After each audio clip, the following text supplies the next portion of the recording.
Sí se ve. Recording is on. Bueno, ¿escucharon? La grabación se inició.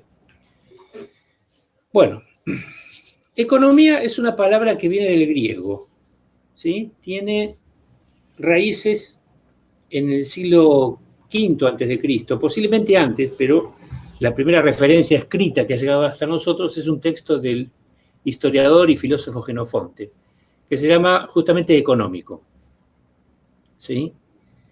Y la palabra es una unión de dos vocablos, oikos y nomos. Los que cursaron Antigua seguramente saben lo que es el oikos griego. Oikos significa patrimonio en sentido amplio. Como decía el poeta Hesíodo, mujer, casa y bueyes, o bueno, una cosa así, en ese orden, ¿no? También los hijos y los esclavos, obviamente, forman parte del oikos. El oikos es una unidad de consumo, pero también de producción, ¿sí? Por eso dije hoy que el modelo de circuito económico que vamos a ver, que muestra relaciones entre compradores y vendedores, no es exactamente aplicable, no es universal, digamos. Y la palabra nomos o nomía refiere, según las etimologías, a las reglas, al gobierno, a la ley o a la administración. Entonces, para Jenofonte la economía era un conjunto de normas sobre la administración del patrimonio familiar. Y en el texto económico, lo que está escrito de la manera platónica como un diálogo, ahí se habla de cuál es la mejor época para sembrar, cuál es la mejor época para cosechar, cómo se deben tratar los animales, cómo se almacenan las cosas, cómo se debe tratar a los esclavos, cuál es el rol de la mujer como... ¿cuál sería la palabra? No quiero herir ninguna susceptibilidad, digamos. Pero ¿cuál sería el rol de la mujer como auxiliar del varón, ¿no? en la administración del oikos? Ustedes saben, el oikos es el espacio privado en la antigua Grecia, mientras que el ágora es el espacio público. Entonces, ¿quiénes tenían oikos? Bueno, obviamente los ciudadanos, en el caso ateniense, por ejemplo. No todos lo tenían, ¿sí? De todas formas, una polis es más o menos como un conjunto de oikos. Entonces, este significado o este sentido de economía como administración, y ahora voy a agregar una palabra, del patrimonio, con tal de sacarle el máximo provecho o beneficio, es decir, con tal de que sea eficiente su administración, atraviesa Grecia, Roma y el Medioevo. Y Aristóteles, que es tributario de esta definición jenofontiana de oikonomía o economía, crea otra palabra que se llama crematística para hablar de lo que después Smith va a definir como economía, o sea, la obtención de riqueza, que para Aristóteles era algo así como despreciable. Obviamente él no carecía de problema económico porque pertenecía a la élite de su ciudad, digamos, ¿no? Y como buen filósofo aristócrata despreciaba el trabajo. ¿Hay alguna pregunta hasta acá? Tiene que estar formulada en voz alta, si no...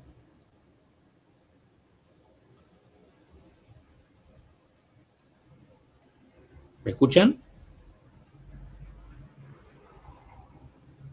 Sí, profesor, no hay preguntas. Bueno, sigamos entonces, gracias. Decíamos entonces que esta concepción de economía o de oikonomía atraviesa en Occidente, estamos hablando, hasta el fin del Medioevo. Sobre el fin del Medioevo aparecen, ya sé que esto me va a crear algún tipo de problemas con los estudiantes de historia, los estados-nación, ¿sí? Que en realidad serían las monarquías absolutas. Y va a aparecer una forma de política económica vinculada a las mismas, que es el mercantilismo, sobre el cual hablaremos oportunamente. surgen entre los siglos XIV y XV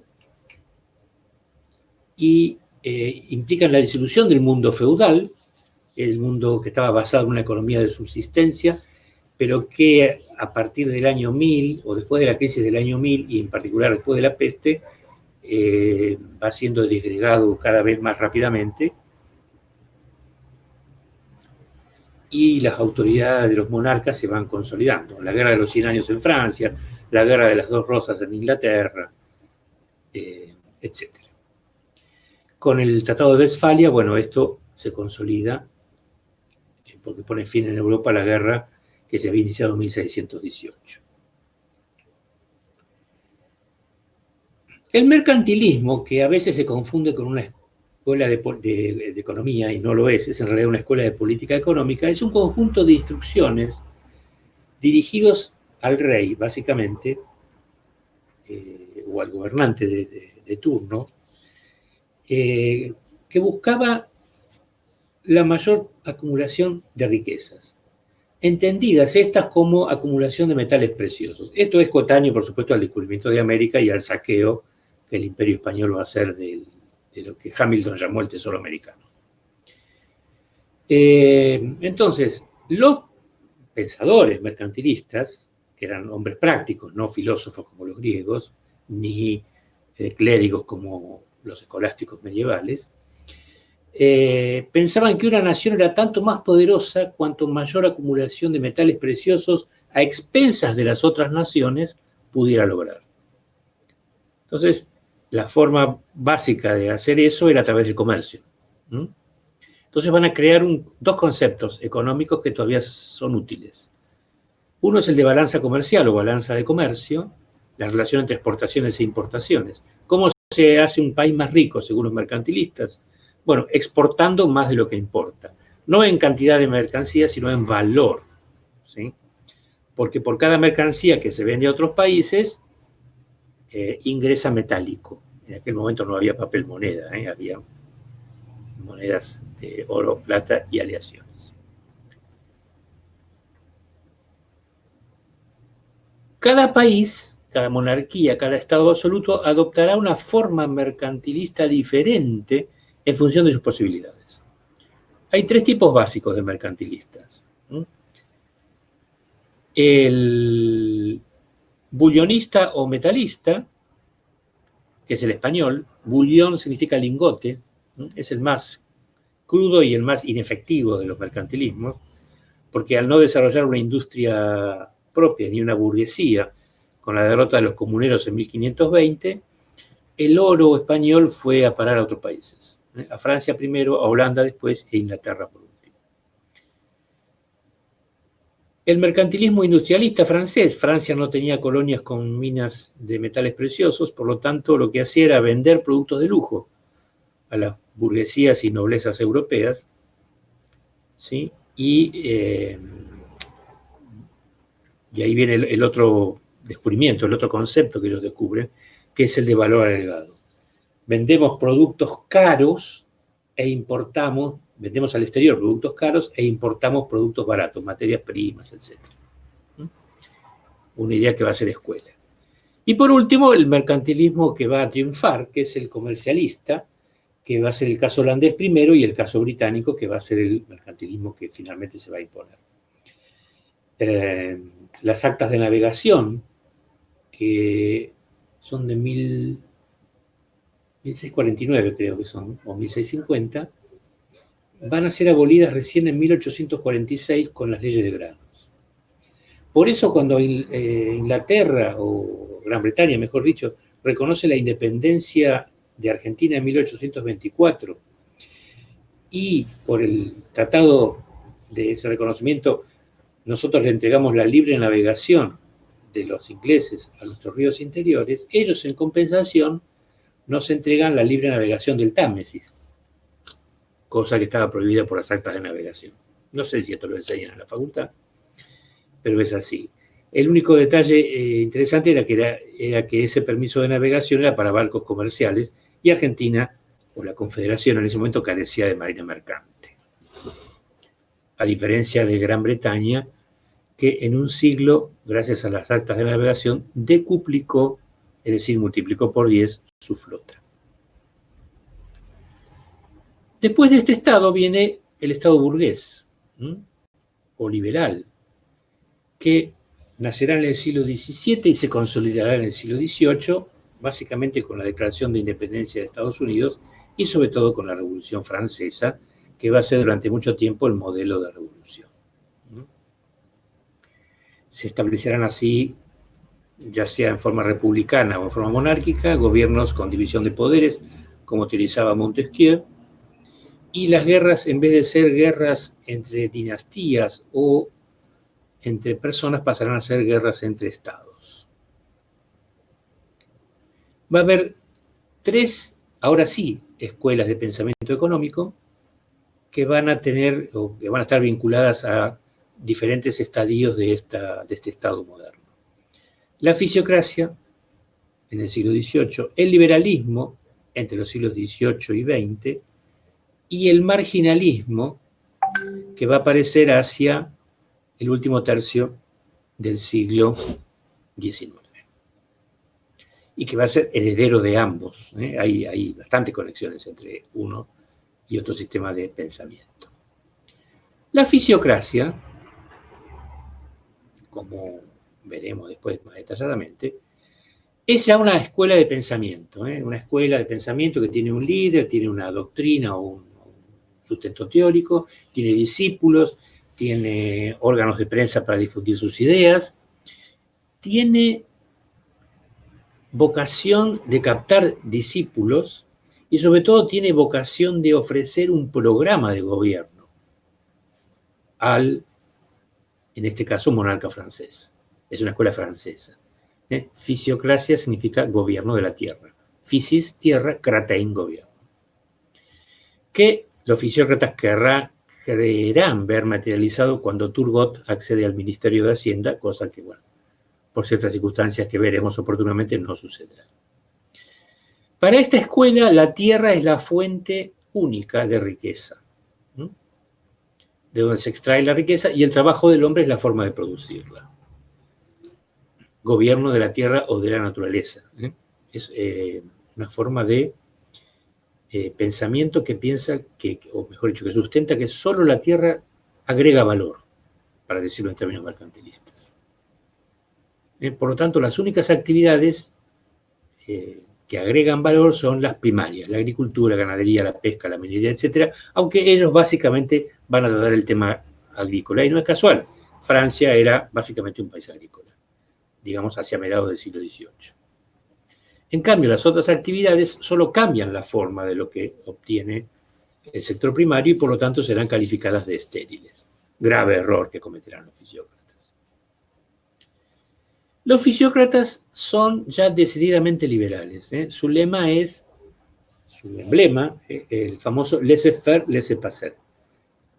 No me hagan hablar en francés porque mi francés es muy malo, pero esa expresión que está ahí atribuida a Gournay, un economista francés que no es del todo fisiócrata, dejad hacer, dejad pasar, el mundo fluye por sí solo. Es decir, hay una especie de conjunto de leyes naturales que hace que si no intervenimos, si la mano del hombre no interviene en la economía, las cosas saldrán por sí mismas. Cosa que, bueno, ya está harto probada que no funciona de esta manera.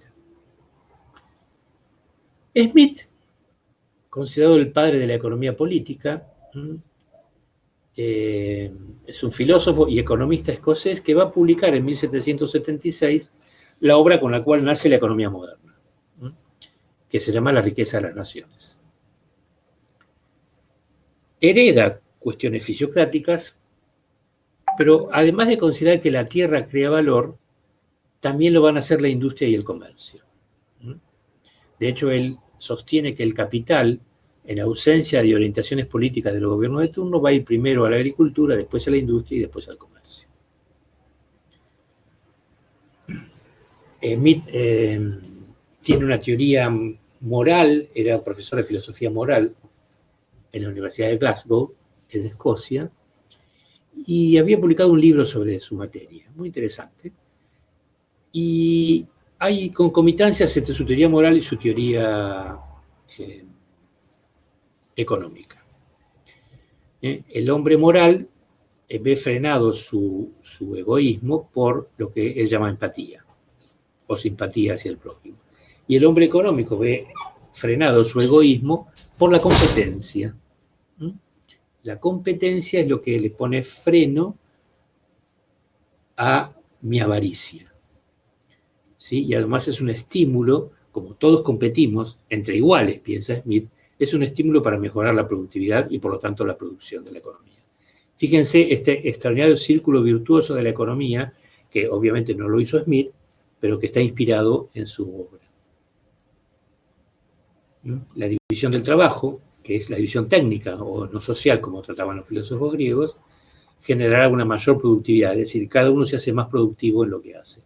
Esto genera una mayor producción y permite pagar salarios más altos, porque la producción es lo que permite la acumulación de capital en forma de fondo de salarios. Crece el fondo de salarios y para la misma cantidad de trabajadores, entonces el salario unitario es más grande. Por lo tanto, las personas tienen un mayor ingreso por cabeza o por cápita y pueden consumir más bienes. Y si pueden consumir más bienes, la riqueza de la nación aumenta, lo que hoy llamamos el Producto Bruto Interno, y eso permite que cierta clase pueda seguir acumulando capital. Y ahí el ciclo vuelve a empezar. Como dicen los anglosajones, and so on. Ekelund y Hebert han hecho esta representación gráfica y no se diferencia demasiado de lo que otros autores que tratan a Smith así lo consideran. El tema central en Smith es el crecimiento económico, porque si esto funciona como ellos dicen, las economías crecerán cada vez más. ¿Cuáles son las claves acá? Bueno, son dos: la acumulación de capital y la creciente división del trabajo, que tendrá ventajas y desventajas, como veremos oportunamente. Según Smith, el Estado debe hacer lo menos posible. Es decir, debe proveer aquello que el mercado no proporciona por sí mismo o que no conviene dejar en manos privadas. Obviamente las tres funciones básicas del Estado liberal, justicia, seguridad y defensa. Aquí se aparta un poco del liberalismo Smith. Esto no aparece en muchos manuales. Smith era partidario del control del tipo de interés. No era como otros liberales de su tiempo, como John Locke o David Hume, pensaba que los intereses debían ser regulados por el Estado. El Estado debía construir obras allá donde la iniciativa privada no llegaba. ¿Por qué? Y porque no era rentable para nadie o para ninguna persona en particular. Así que ciertas obras debían llevarse a cabo por el Estado. El Estado también debía dar educación básica o elemental a los hijos de los trabajadores. Esto diferencia al liberalismo clásico del neoliberalismo moderno, como veremos en su momento. En Smith esto era una forma de reparación intergeneracional, una forma de tratar de nivelar las oportunidades, al menos desde el punto de vista teórico, de los hijos de los trabajadores con los hijos de otras clases más afortunadas. Y obviamente debía asegurarse que la competencia de la que hicimos referencia existiese, evitando los acuerdos entre empresarios y comerciantes, que, como este párrafo tomado de la riqueza de las naciones sugiere, eran siempre contra los consumidores. Fíjense, Smith, que suele ser pintado como el ideólogo de la burguesía, sin embargo dijo cosas como estas. Pueden ustedes leerlas.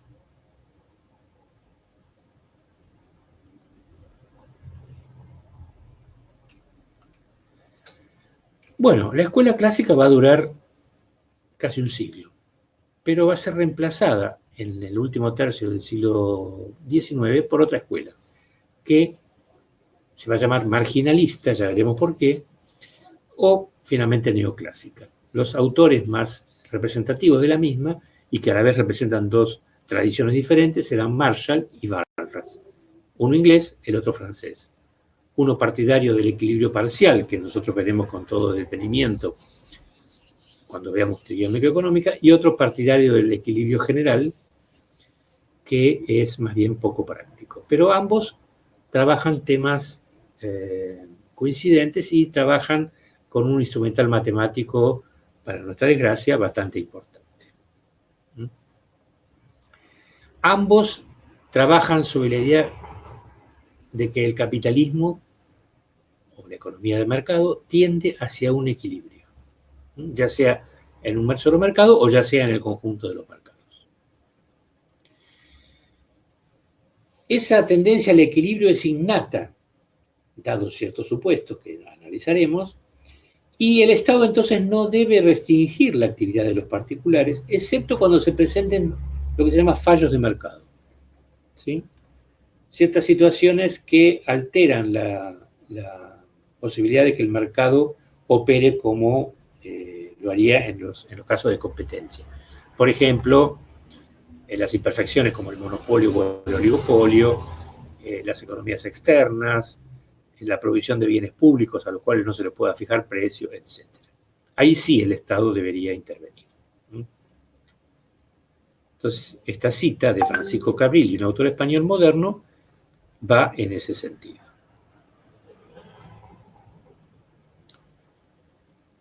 La economía neoclásica va a ser crisis con la Gran Depresión de 1929. Este texto que ustedes pueden leer, tomada de un prólogo de una edición de los años 30 del siglo pasado de La riqueza de las naciones, da cuenta de la conmoción que había significado la Gran Depresión de 1929, de la cual el mundo va a salir recién con la Segunda Guerra Mundial. El autor se pregunta si la crisis es algo más grave o profundo, si es que la humanidad ha llegado a una de esas esquinas de la historia en que rompe con su pasado y emprende rumbos nuevos en su milenaria evolución. Una reflexión muy sensata y que viene a cuenta de lo que está ocurriendo hoy por otras cuestiones. ¿Quién va a ser el economista que va entonces a marcar un nuevo paradigma teórico, como dicen muchos autores? John Maynard Keynes, un economista británico, alumno de Marshall, pero que sin embargo va a proclamar en 1936 en un texto un nuevo sistema de ver las cosas. De hecho, va a ser el creador personal de lo que suele llamarse macroeconomía. Para Keynes, contrariamente a lo que pensaban sus anteriores economistas, existe un desempleo involuntario, es decir, una situación en la cual los trabajadores, por más que lo busquen, no pueden conseguir emplearse a las tasas salariales vigentes. Esto para nosotros es una verdad de perogrullo, pero parece que para aquellos caballeros de principios del siglo XX era bastante arduo de admitir. La explicación que va a dar de la Gran Depresión de 1929 es que se da por una insuficiencia de la demanda global, es decir, la demanda no alcanza a absorber la producción. Y por lo tanto, lo que van a hacer los empresarios cuando no puedan darle salida a esa producción es reducir la actividad económica y obviamente aumentar el desempleo. Esta es una situación de equilibrio sin pleno empleo de la economía, contrariamente a lo que los clásicos como Marshall y Balras suponían. Un equilibrio en el cual todo aquel que quisiera encontrar trabajo lo iba a poder hacer. Keynes dice, no, esto no sucede ahora. Veremos oportunamente por qué no sucede. Entonces, ¿qué hace el Estado? ¿Se queda mirando? No, el Estado puede intervenir. Y entonces Keynes va a dar una justificación teórica a las acciones de política económica en el sentido moderno del término. Por un lado puede gastar, ¿sí? Gastar más, con lo cual suple la demanda privada, o bien bajar los impuestos, con lo cual le permite a los consumidores, o mejor dicho a los asalariados, aumentar su consumo. Puede utilizar políticas monetarias trabajando con el dinero, gran preocupación de Keynes, que bajen la tasa de interés y por lo tanto también favorezcan el consumo y la inversión, haciendo que aumente el nivel de actividad y por ello el nivel de empleo. Pueden pagarse transferencias hacia las clases de menores ingresos, es decir, pagos que no sean recompensa por el uso de ningún factor productivo. Y en ciertas situaciones pueden hacer políticas no liberales, sino intervencionistas en el sentido de proteger a la economía de la competencia extranjera, ¿sí? Cuestión delicada hoy por la existencia de la Organización Mundial del Comercio, etcétera, cosas que no existían en la época de Keynes, ¿no? Eso, como también lo decía el general Belgrano en algunos de sus primeros textos del siglo XIX, permite proteger el trabajo y la producción nacionales.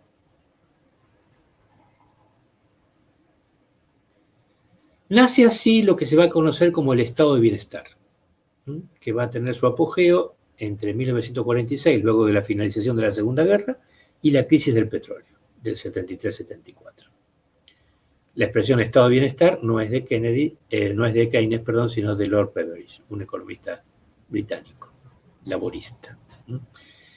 En el estado de bienestar, el Estado tenía cierto rol entendido en función de un pacto por el cual aseguraba lo que el politólogo alemán Klaus Hofe llama la procura existencial de los ciudadanos.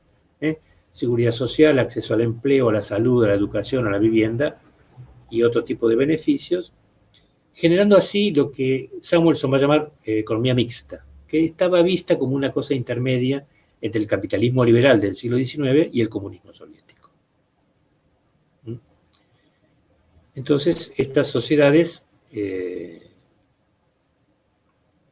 tendían a ser más, no solo más estables, sino menos desiguales que las sociedades que le habían precedido. Entonces, el objetivo era lograr el pleno empleo. Objetivo que en este mundo que a ustedes les toca vivir ha sido, me parece a mí, abandonado. Bueno, el estado de bienestar y la gran expansión del gasto público que esto trae consigo va a ser objeto de cuestionamientos por autores, sobre todo de una escuela de economía llamada escuela austríaca, una escuela ultraliberal, que van a ver que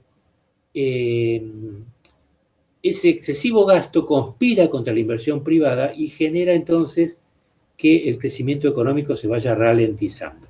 Observación que reconoce confirmación empírica, digamos, ¿no? La década del 70, antes de la crisis del petróleo, fue una década de menor crecimiento que la década del 60.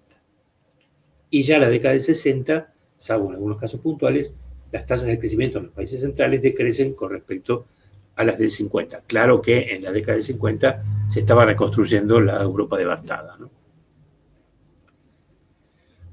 Entonces, en la década del 80, con los triunfos electorales de Ronald Reagan en Estados Unidos y de Margaret Thatcher en el Reino Unido, van a aparecer una serie de políticas en contra del estado de bienestar que van a recibir el nombre de neoliberalismo y que van a ser plasmadas en un documento redactado por un economista Williamson en 1989 que se va a conocer como el Consenso de Washington, que va a ser de alguna manera la guía directriz de los organismos multilaterales de crédito y que se va a llevar a cabo en Argentina, por ejemplo, durante el menemato.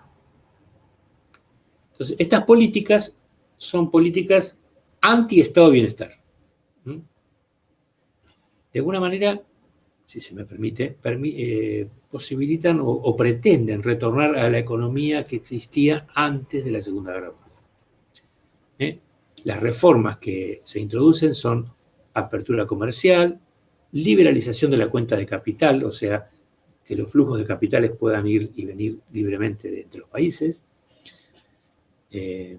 privatizaciones de muchos ramos productivos o empresas que habían sido convertidas en monopolios públicos durante la época del estado de bienestar, reformas fiscales como la baja de los impuestos a los empresarios y desregulaciones de los mercados, bajo la idea de que los mercados libres de intervención pública eran más productivos que los otros. Y en el mercado de trabajo esto trae implícita la idea de la flexibilización laboral o también la desprotección de los trabajadores. ¿Por qué? Bueno, porque se suponía que, como había como había bajado la rentabilidad empresaria, era esto porque los costos de despedir trabajadores, etcétera, salvo en Estados Unidos, eran demasiado altos y por lo tanto había que hacer algo al respecto. Esto trajo consigo la aparición hay un sociólogo británico que lo dice, de una nueva clase social a la que llamó precariado, que son los trabajadores precarios que tienen que estar permanentemente buscando trabajo porque no consiguen más que contratos temporarios. Y en eso estamos. Vamos a ver entonces ahora cómo enganchamos este breve repaso de lo que fue una evolución económica con las diferentes denominaciones de nuestra materia, la economía. Recordarán que con Genofonte la economía era un conjunto de normas sobre la administración del patrimonio familiar. O sea, pertenecía al ámbito privado. Montcretien, un mercantilista, aventurero, dramaturgo, etcétera, francés, en 1615, en un libro que no es del todo original, crea la expresión economía política, es decir, le agrega a la palabra economía la palabra política. Y llama a esto, a la economía política, como un conjunto de normas sobre la administración del patrimonio del príncipe. Es decir, que lleva la economía, la convierte en economía política y la lleva del ámbito privado al ámbito público. ¿Sí? Obviamente en un momento en que el patrimonio del príncipe se confundía con el patrimonio nacional. Cualquiera que haya estudiado los conflictos dinásticos y la guerra de sucesión de esos momentos sabe de lo que estoy hablando. Van a aparecer entonces denominaciones que van a intentar rivalizar con esa de economía política. En Italia, Genovesi, se refería a Genovesi, cuyo texto leyó Belgrano, el primer texto de economía que leyó Belgrano, se refería a la economía civil, Cesare Beccaria y Pietro Verri a la economía pública, Gianmaria Ortes, otro autor italiano, a la economía nacional, fíjense, en una nación que carecía de Estado, ¿no? Y los alemanes van a hablar de economía social, no en el sentido moderno.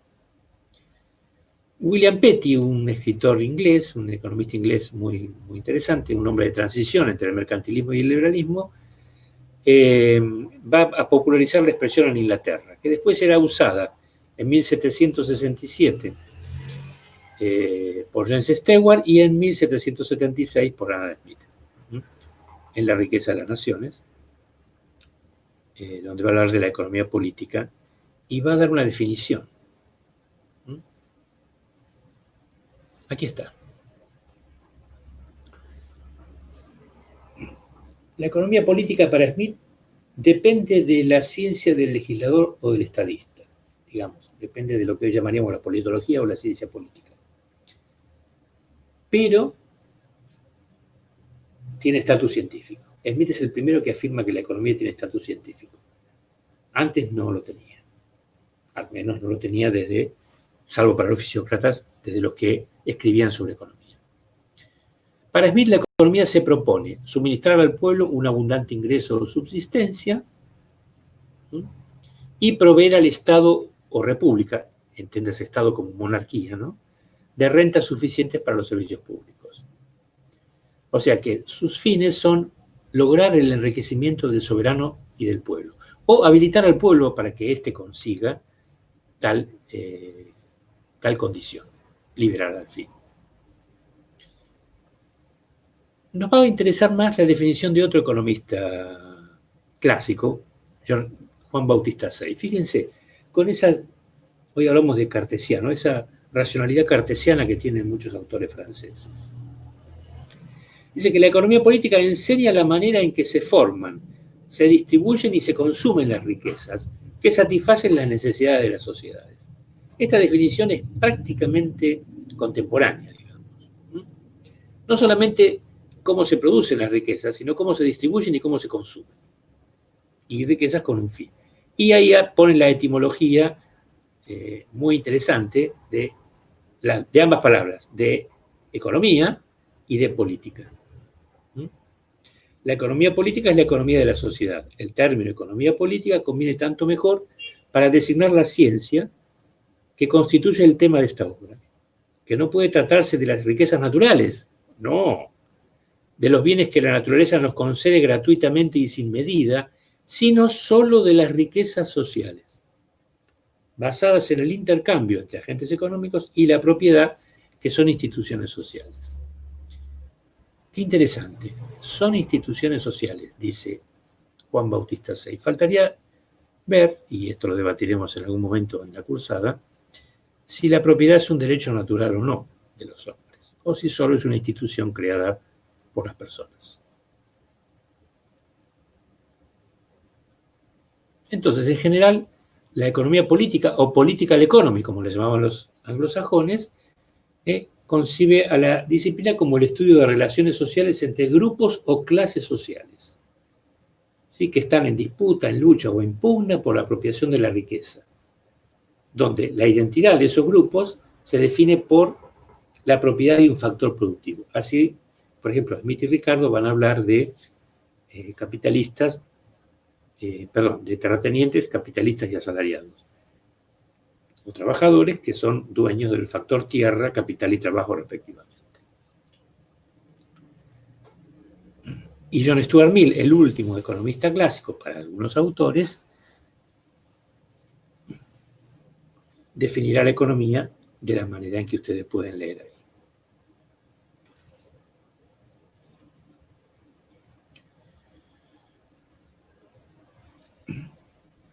Para los marxistas, la economía es la ciencia que estudia las relaciones sociales de producción. De hecho, el opus magnum de Marx, El Capital, cuyo volumen 1 se publicó en 1867, lleva como subtítulo Crítica de la economía política. Otros autores llaman a Marx el último clásico, porque el modelo de Marx es sustancialmente clásico, parte de las hipótesis de los autores clásicos, básicamente de Ricardo, para refutarlas en algún sentido. Pero es como una refutación dentro de la teoría clásica. En el Anti-Düring, Engels definirá a la economía política como la ciencia, hay coincidencia en esto, que estudia las leyes. O sea, tanto para los economistas clásicos como para Marx y Engels, la economía es una ciencia y que estudia leyes. Y esas leyes son ajenas a nuestra voluntad. Diríamos, como dijimos hoy, son restricciones. No podemos hacer algo o nada para impedirlas. La única diferencia entre unos y otros es que para los clásicos las leyes económicas son eternas e inmutables, y para Marx cada modo de producción tiene sus propias leyes, como buen historicista.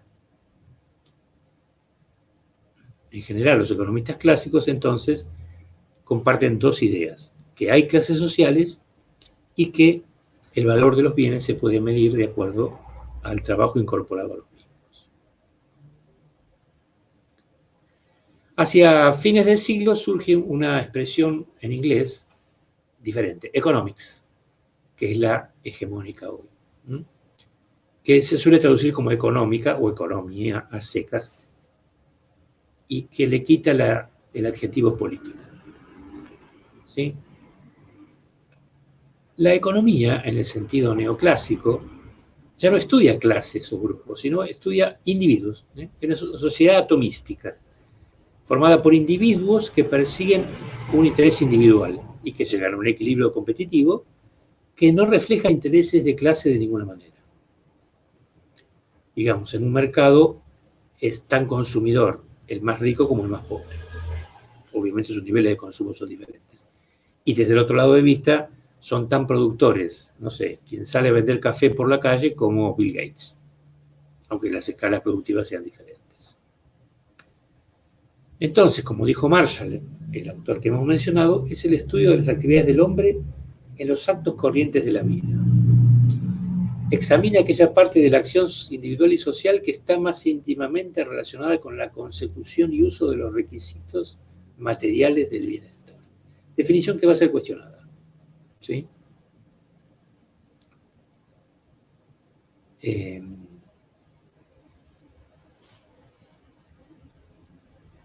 Y que no va a ser aceptada por todos los economistas.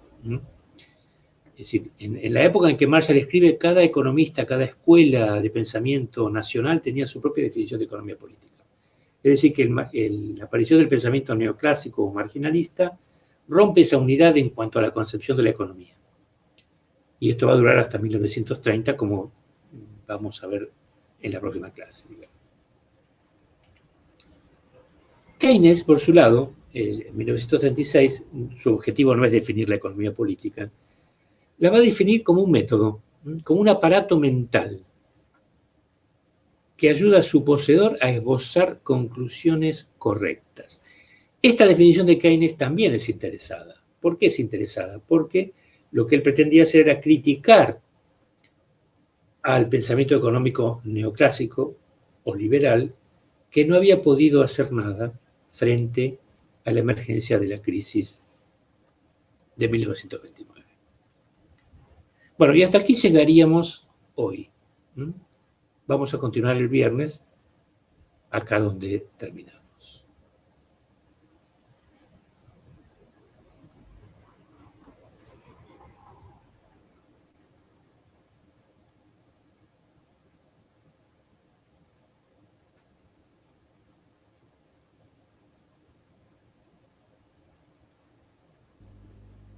Profe, ¿qué tal? ¿Se me escucha?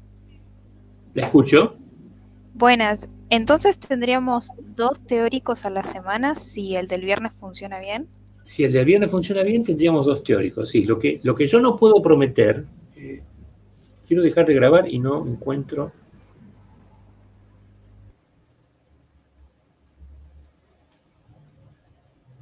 el botón.